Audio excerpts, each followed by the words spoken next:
Islamic terror comes to the United States. What does the Islamic State really want? Welcome to SkyWatchTV for Wednesday, June 15th of 2016. I'm Derek Gilbert, a special broadcast for a couple of reasons.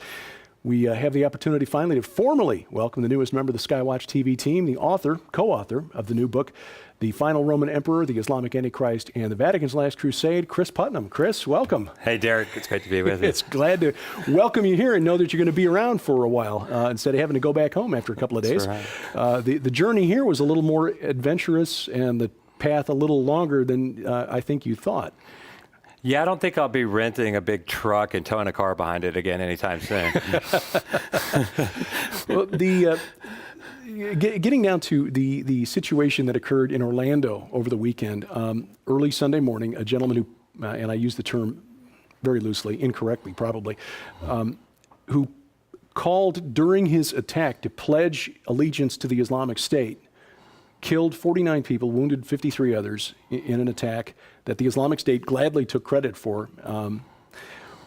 This is sadly very timely with the release of the new book. And you've done a lot of research, I know, and also consulted a scholar that we've come to respect, Dr. Timothy Furnish, and the work that he's done, but other scholars as well, into the background of this Mahdist group and what the Islamic State stands for, what they want.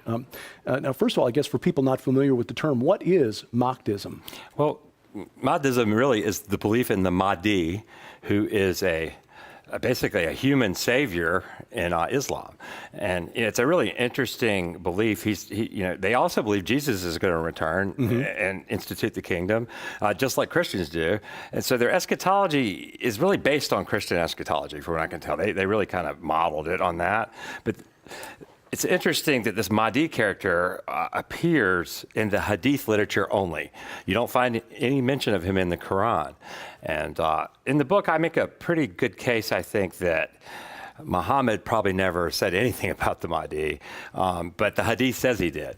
Now, why do I say that? Well, in the 6th, 7th centuries AD in Syria, where most of these Hadith compilers were living and where they were working, around Damascus and those areas,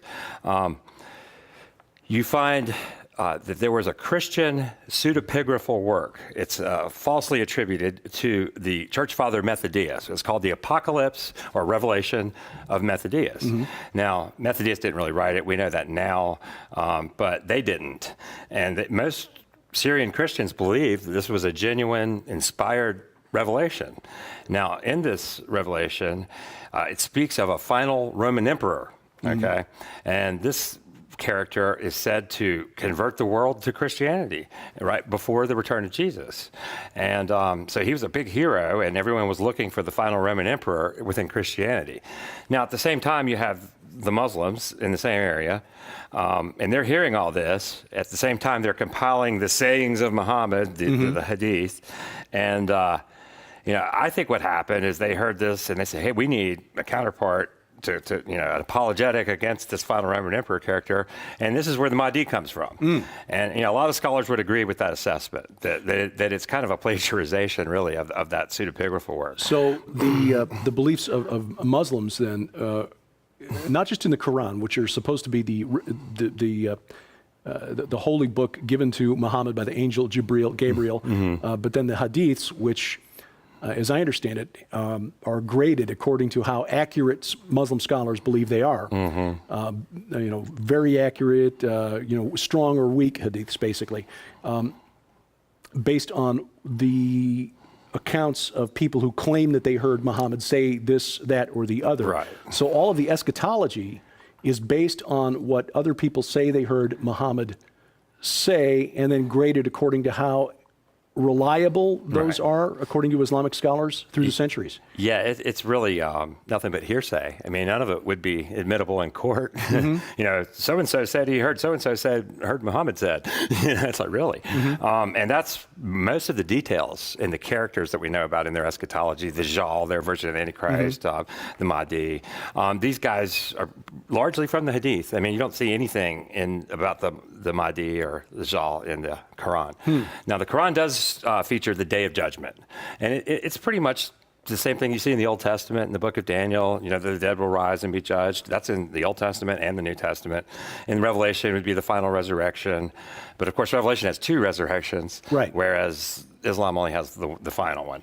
So, but it is loosely based on all that, and I think it's derivative of it, my opinion. So basically, they cribbed from this pseudo-Methodius and then created their own eschatology sometime after Muhammad spoke all of the sayings that he was supposedly given by Gabriel and that were compiled into the various versions of the Quran, which were then weeded out to the one final version of the Quran. Now, Mahdism is, the Mahdi is a character who has different characteristics in Sunni Islam and Shia Islam. What's the difference between the Mahdi that the Sunnis are looking for and the Mahdi that the Shias are looking for? And so that depends on which hadith that you refer to when you describe the Mahdi, right? And the Sunnis have theirs and the Shia have theirs. The Shia is where this legend of the 12th Imam comes from, that he's occulted somewhere in a different dimension or something. He's going to pop back up at the end times. And that's a Shia belief. Now, the Sunnis are much more conventional. He will be a regular man. And, and he will be born and just raised up and be a good Muslim and, probably get his doctorate and, studies of Islam and all those kinds of things. And this is what they looked for in somebody like Baghdadi. I mean, he fits a lot of those prophetic requirements. An Islamic scholar who's well-trained in Islamic law and the study of the Quran. But nobody's naming him as the Mahdi, but that's the sort of person they're looking for with the right record, the right genealogy. And so that's who the Sunnis expect. So they don't expect anything terribly miraculous. But Mahdism, as an extension of the word Mahdi, is just the belief that he's coming very soon. And so ISIS, is modest. All right. And that's what distinguishes them from a group like Al-Qaeda. Osama bin Laden, he thought the times were short, but he didn't necessarily think it was going to happen during his lifetime. He was more interested in disturbing the West, to terrorism and things of that nature, than the idea of building a state for a worldwide caliphate. Now, ISIS is really more interested in building their own state than they are bombing us, for instance. But they'll go ahead and do that too when they have time. But their concentration is to build this worldwide caliphate so the Mahdi can come in and take over. And now they've already built pulpits in Jerusalem and other places all around the Middle East for the Mahdi to speak from. So they're expecting him to come within the next few years. Now I don't know how long that narrative lasts, when he doesn't come. But that's that's the real distinctive between ISIS and the other terror groups. They're looking for a geopolitical leader now to lead them to glorious, victorious global jihad. They're an apocalyptic death cult in the truest sense of the word. And they believe they can trigger it by what they're doing, whereas the Shia... They can hasten it. The Shia believe it'll happen when it'll happen. It'll be a supernatural return of this 12th Imam. In a sense, not that I'm equating Christianity or Judaism with Islam, but in this way, it's similar to the difference between the expectations of the Messiah between Christians and Jews. Christians are looking for the supernatural return of the Messiah who has gone away but will come back, whereas Jews are looking for somebody who is a scholar in Torah, who is observant, and then who will rise up and lead them to geopolitical victory in the war of Gog and Magog. And interestingly, Islam has that same kind of belief too. They also believe in Gog and Magog, but they kind of twist it up. And so almost all the features that you find in Jewish and Christian eschatology, you'll find some version of that within Islam. And so I really do believe that they just copied it. So the danger of Mahdism, and this is something that Dr. Furnish's work has really helped me understand, is that there have been a number of people who have claimed to be the Mahdi through the years. Most recently in Saudi Arabia, and I forget the year, but it was within our lifetimes. But there was one in Sudan who took over in the late 19th century, was responsible for the uprising that led to, it was documented, not documented, but fictionalized in the movie Khartoum, starring Charlton Heston.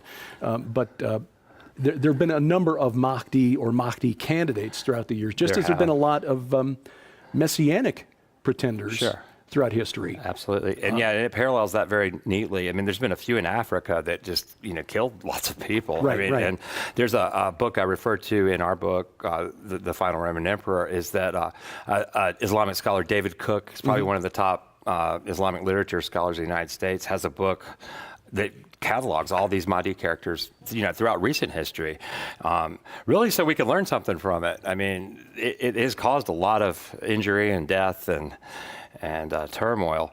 So, it's something that the intelligence community and the military needs to be aware of and pay attention to, because even if you don't believe in Islam, they do, and they're going to act on it. Exactly, Right. exactly. So for them, it might as well be true, because that's what's guiding their actions. Well, the title of the book, The Final Roman Emperor, obviously drawn from this pseudo-Methodius work. What, in your research into the Vatican, which I know you've done quite a bit of, between this book, Path of the Immortals, Exo Vaticana, Petrus Romanus, how does the Vatican view this clash of cultures between Christendom, for lack of a better word, and what appears to be the next wave of Islamic conquest?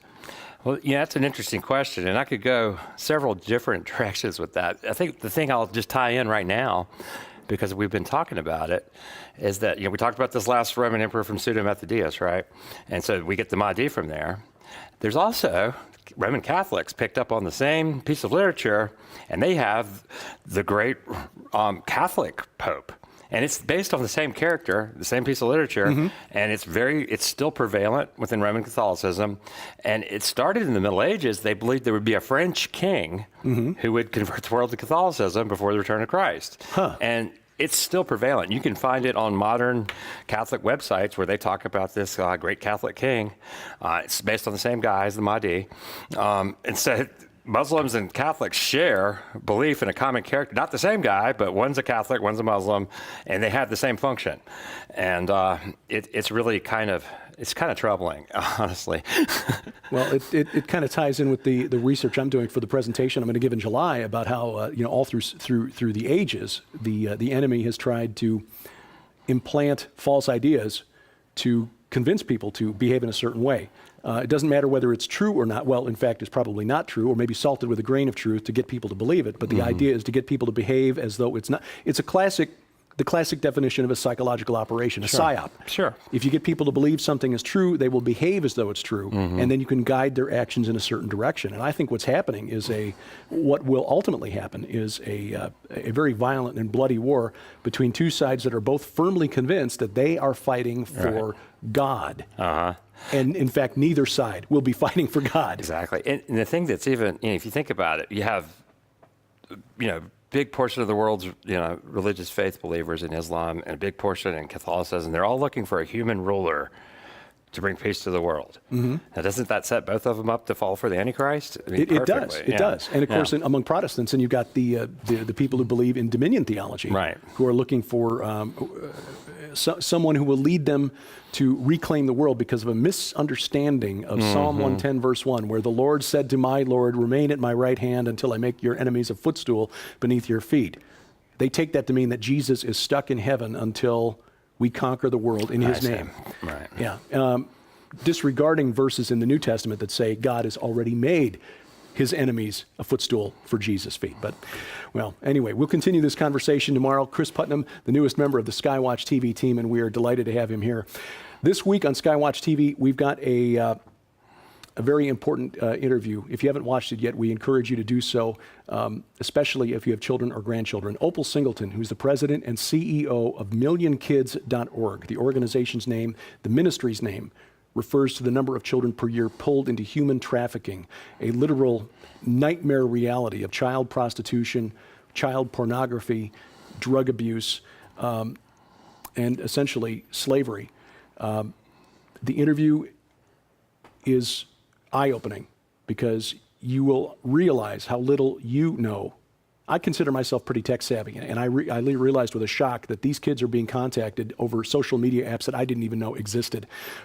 You'll find the interview online, of course. We've got it available on demand at the SkyWatch TV channels on Roku, on Vimeo, and available this afternoon, coast to coast, on the Cornerstone Network. You'll find that at 2:30 this afternoon Central Time. Again, on Saturday, it will be broadcast on the Victory Television Network in Arkansas and around Memphis, and WCLF, which is the Christian Television Network affiliate in the Tampa, St. Petersburg area. We've got a complete listing of stations, networks, dates, and times where you can watch SkyWatch TV posted at skywatchtv.com. Look for the link in the top menu bar that says channels. And please remember our exclusive online content, because this week especially, we have a second interview with Opal Singleton in which she shares 4 new technologies developed and released since the beginning of this year that over the next 18 months will make life much easier for predators looking to groom your child or grandchild. You'll find that interview on the SkyWatch TV channels on Roku, on Vimeo, YouTube, and at skywatchtv.com. If you need a more portable version of SkyWatch TV, we can help you with that. It's an audio version, the SkyWatch TV podcast. You'll find the link in the top menu bar at skywatchtv.com and instructions on how you can subscribe via iTunes, another podcatcher, or at stitcher.com. Again, the SkyWatch TV podcast updated at least once a day, all week long, with all of the programs that we air here on SkyWatch TV. We depend on your support to keep producing this content, and we'd like to thank you to make sure you understand how much we appreciate your support. During the month of June, Books for Dad, just in time for Father's Day, The Fisherman's Guide to Life, and The Man in the Mirror, Solving the Problems Men Face. We'll send those to you for your gift of any amount in the U.S. and Canada only. For information and to donate, log on to skywatchtv.com/donate. If you have comments, questions, or suggestions for me, please send those along to dgilbert@skywatchtv.com. And thank you for watching as we keep watch. I'm Derek Gilbert, and this is SkyWatch TV. You can host the biggest prophecy conference of 2016 in your living room. Of course, I'm talking about the Rocky Mountain International Prophecy Conference, July 15th through the 17th. You can bring all 26 experts on the Bible, geopolitics, prophecy, and archaeology into your living room over the internet via live video stream. 40 presentations in all from speakers like L.A. Marzulli, Avi Lipkin, Cris Putnam, Stan Deyo, Dr. Randall Price, filmmaker Timothy Mahoney, best-selling author Joel Richardson, Joseph Farah of WorldNet Daily, and many more. 40 in all in crystal clear HD video, and all presentations archived for 6 weeks after the conference. You can go back and watch again. Again, how about that? You can host the biggest conference of the year in your home. For information and to sign up, log on to prophecywatchers.com.